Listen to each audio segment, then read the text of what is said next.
What if the very thing you are working so hard to prove, your worth, your value, your right to take up space in this world, is the exact thing that is keeping you trapped in a life that feels like it belongs to someone else? What if every award you chased, every validation you waited for, every version of yourself you carefully constructed for other people's approval, what if all of it was not building you up, but slowly, quietly, invisibly hollowing you out? What if I told you that the most successful, the most connected, the most deeply alive human beings on this planet did not arrive at that life by proving themselves harder?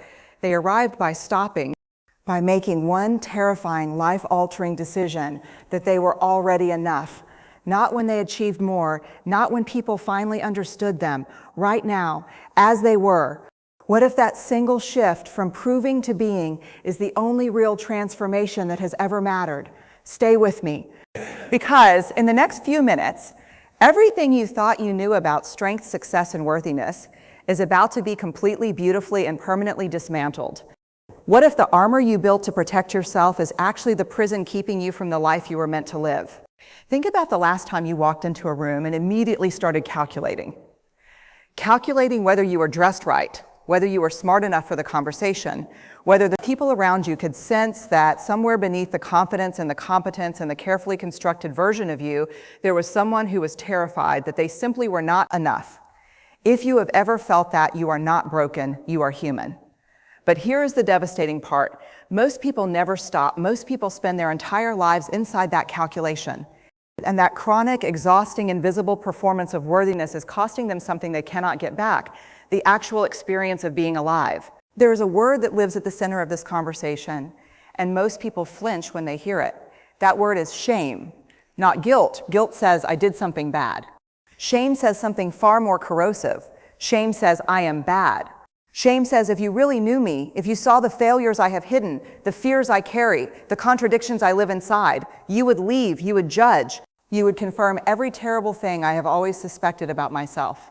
And so we perform, we achieve, we post, we prove, we build walls so tall and so sophisticated that eventually we forget there was ever a person living behind them. But here is what the research, and more importantly, what real human stories will tell you without hesitation. Shame cannot survive being spoken. Shame is a darkness that depends entirely on silence and secrecy to maintain its power over you. The moment you find the courage to say, I am struggling, I am scared, I do not have this figured out, to one safe, trusted person, shame begins to lose its grip. Not because your problems disappear, not because the fear evaporates, but because you have broken the fundamental lie that shame requires to survive, the lie that you are alone in this, the lie that your imperfection is uniquely disqualifying, the lie that you are the only one performing. You are not the only one performing. Everybody is performing. The difference is that some people have made the extraordinary decision to stop. And when they stopped, when they put down the armor, when they stopped white-knuckling their way through every interaction, when they stopped editing themselves into something more acceptable and simply showed up as they were, something remarkable happened. They did not become less, they became more trusted, more connected, more creative, more effective, more alive, because the energy that had been consumed by the performance was suddenly shockingly available for something else, for actual presence, for genuine connection, for the kind of deep, meaningful work that only becomes possible when you are no longer managing your image at every single moment. This is not a comfortable idea. And I want to be honest with you about that, because the world will sell you comfortable ideas all day long, and they will not change a single thing about your life. This is a terrifying idea, because the performance, as exhausting as it is, offers something that feels extremely valuable: control. As long as you are performing, you can manage how people see you. You can protect yourself from rejection. You can keep the carefully curated version of yourself intact. Vulnerability, which is what you step into the moment you stop proving yourself, offers you none of that control. Vulnerability is uncertainty. Vulnerability is emotional exposure. Vulnerability is showing up to something that matters deeply to you with absolutely no guarantee of the outcome. And every single brave, meaningful thing that a human being has ever done has lived inside that uncertainty. Think about the most meaningful conversation you've ever had in your life, the one that changed something, the one you still think about. I would be willing to bet that someone in that conversation was willing to be seen, really seen, that someone said the true thing instead of the safe thing, that someone dropped the armor, even briefly, and in that moment of exposure, connection happened, real connection, not the polite, surface level Carefully managed interaction that passes for connection in most of our lives, but the kind that makes you feel, maybe for the first time in a long time, that you are genuinely not alone in this world. That is what becomes available when you stop proving yourself, not weakness, not chaos, not the catastrophic rejection your fear has been promising you. Connection, the deepest, most sustaining, most transformative connection that human beings are capable of experiencing. Now let us talk about belonging, because I think this is where so many people are quietly breaking. There is a difference, a critical, life-defining difference between fitting in and belonging. And most of us have been confusing them our entire lives. Fitting in is the process of assessing what a group wants you to be and then shifting yourself to match it. Belonging is being in spaces where you are welcomed as you are without the requirement of self-erasure. And here is the painful truth. You can spend 30 years fitting into rooms and never once experience the thing you were actually looking for. Because fitting in by its very nature requires that you show up as something other than yourself, which means that even when the group accepts you, they are accepting a performance. And you know it, and it does not fill the emptiness, and so you work harder, you prove more, you fit in more perfectly, and the emptiness grows. True belonging, the kind that actually sustains a human life, is only accessible to the version of you that is willing to be seen, which means that belonging requires courage. The courage to say, this is who I am. And if this is not the right room for that person, then I need to find or build a different room. That is not arrogance, that is not selfishness. That is the most profound act of self-respect that exists. There is also this story, this devastatingly common story that millions of people are living inside right now. You probably know it. It goes like this: when I achieve this next thing, then I will finally feel like I deserve to be here.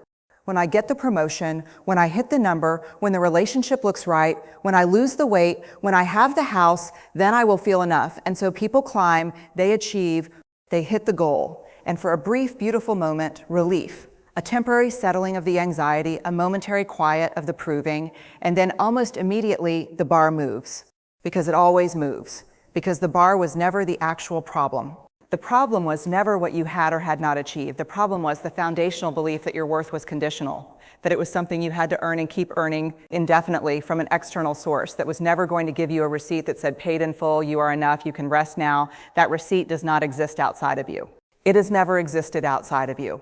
The only place it has ever lived, the only place it will ever live is in the decision you make right now that you are worthy of love and belonging simply because you exist. Not because of what you have produced, not because of what you have proven, not because of how you have performed, because you exist. That decision is not made once and done. It is made again and again every morning when the old story tries to restart. Every time you walk into a room where comparison lives. Every time failure shows up and tells you it has finally uncovered the truth about you.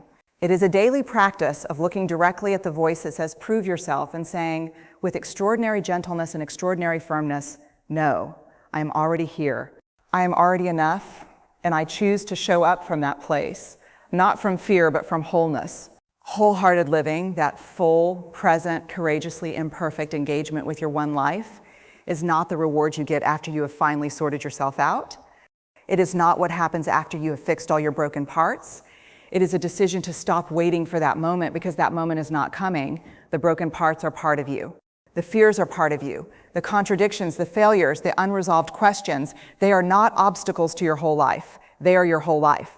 And the moment you stop fighting them, stop hiding them, stop using them as evidence for why you are not yet ready to fully show up, that is the moment your life actually begins.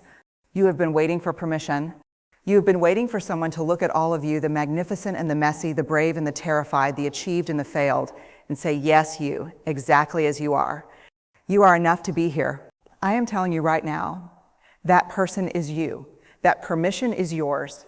And the moment you grant it to yourself, not perfectly, not permanently, not without trembling, the moment you grant it at all, everything changes. Not because the world becomes easier, not because the challenges disappear, not because people stop judging or comparing or misunderstanding you. Everything changes because you change.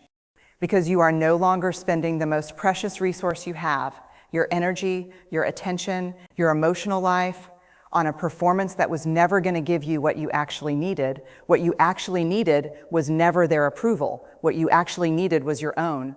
Here is what this entire conversation comes down to. The proving never ends unless you end it. No achievement will end it. No relationship will end it. No external voice, no matter how loving or authoritative, will end it for you.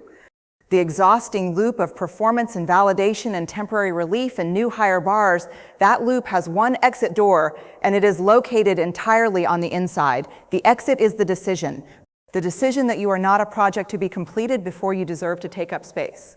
The decision that vulnerability is not your liability, it is your most profound source of connection and courage.